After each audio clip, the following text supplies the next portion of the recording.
ঢাকার পর সিলেটে বিপিএল মিউজিক ফেস্ট আজ। জনপ্রিয় ব্যান্ড নগর বাউলের জেমসের সাথে দর্শকদের বিনোদন দিতে প্রস্তুত আসিফ আকবর, মুজা, সঞ্জয় ও তোশিবা। আয়োজন সফল করতে সর্বোচ্চ কঠোর অবস্থানে থাকবে আইনশৃঙ্খলা বাহিনী। তবে টিকিট নিয়ে বিশৃঙ্খলায় হতাশ দর্শকরা। বিপিএল মিউজিক ফেস্ট যোগ করেছে বাড়তি মাত্রা। ঢাকায় আলোড়ন সৃষ্টি হয়েছে বিসিবির দারুণ এই আয়োজনে। রাহাত ফতে আলী, জেফার, মুজাদের পারফরমেন্স মুগ্ধতা ছড়িয়েছে।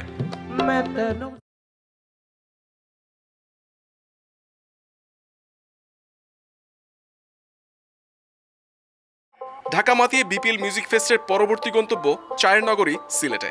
সিলেট জেলা স্টেডিয়ামে গানের সুরে মাতাবেন জনপ্রিয় জেমস, আসিফ আকবর, মুজা, সঞ্জয় ও তোশিবা। সর্বনিম্ন 500 টাকায় দেখা যাবে কনসার্ট। সিলভার ক্যাটাগরি 1500 আর প্ল্যাটিনাম ক্যাটাগরির টিকিট 4000 টাকা। ভেন্যু পরিদর্শন করেছেন পরিচালক ফাহিম সিনহা। কর্মীদের ব্যস্ততা আয়োজনকে ঘিরে। কম সময়ের মধ্যেই মঞ্চ প্রস্তুতের চ্যালেঞ্জ। আইন শৃঙ্খলা বাহিনীও তৎপর সর্বোচ্চ নিরাপত্তা দিতে। কয়েক স্তরে আমরা এই নিরাপত্তা ব্যবস্থা রাখব। বিশেষ করে মাঠের মধ্যে এবং মাঠের বাইরে যানবাহনের জন্য আমরা রাখব। এই মাঠের সর্বাঙ্গীন দায়িত্বে এই মুহূর্তে 34 বীর সেনাবাহিনীর একটি বড় অংশ রয়েছে। তারাও সামগ্রিকভাবে নিরাপত্তা বিধান করবে।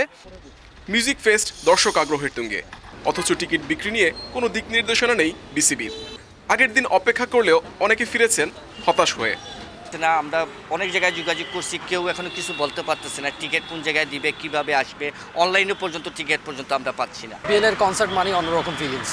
আমরা চাই প্রতিটা আসলে কনসার্টেই আমরা প্রেজেন্ট থাকতে হবে। শিশু একাডেমিতে থাকবে আর সিলেট ইন্টারন্যাশনাল স্টেডিয়ামে থাকবে। দুটা বুথে আপনারা টিকিট এসে পারচেস করতে পারবেন।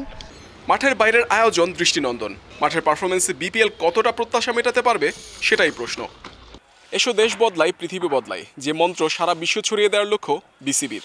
ঢাকায় মিউজিক ফেস্ট দিয়ে শুরু হয়ে গেছে বিপিএল 2025-এর আনুষ্ঠানিকতা। এবার সিলেটে উন্মাদনা ছড়ানোর অপেক্ষা। মুহাম্মদ নাজিম, ইন্ডিপেন্ডেন্ট নিউজ, সিলেট জেলা স্টেডিয়াম, সিলেট।